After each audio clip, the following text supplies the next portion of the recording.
সেটা করতে গেলে প্রয়োজন জব। এই জব সম্পর্কেও বলেছেন তিনি সেই বইতে। স্বয়ং শ্রীমা শারদার কথা তুলে ধরেছেন, রামকৃষ্ণ পরমহংসদেবের কথা তুলে ধরেছেন, স্বামীজির কথা তুলে ধরেছেন।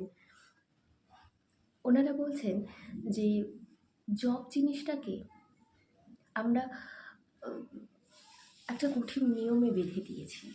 আমরা যারা বৈষ্ণব মন্ত্রে দীক্ষিত তারা 16 মালা জপ করি দিনে, আর যারা সেই সময়টুকু পায় না অন্তত চেষ্টা করি 108 বার ইষ্ট দেবতার নাম জপ করার।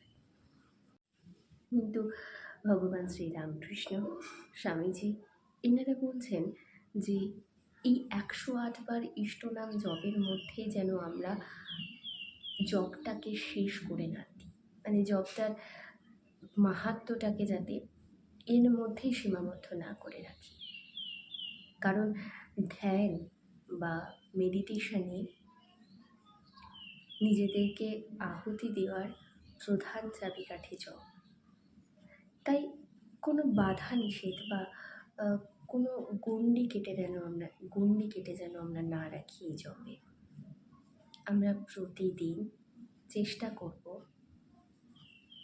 অন্তত 2 বার দিনে মেডিটেশন করার। স্বামীজি দুটো গুরুত্বপূর্ণ সময়ের কথা বলে গেছেন মেডিটেশনের জন্য।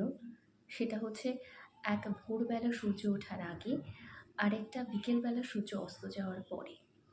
এই দুটো সময় কোনো নিস্তব্ধ পরিবেশে একাত্মভাবে জপের মাধ্যমে মেডিটেশন করতে হবে। তাই আজ থেকে শুধুমাত্র ভগবানকে আরাধনাই করব না, আমরা তাকে উপলব্ধি করার চেষ্টা করব। রোজ দিনে 2 বার অবশ্যই ধ্যান বা মেডিটেশন করব। নমস্কার। এরকম আরও কিছু আধ্যাত্মিক আলোচনা নিয়ে আবারও ফিরে আসবো।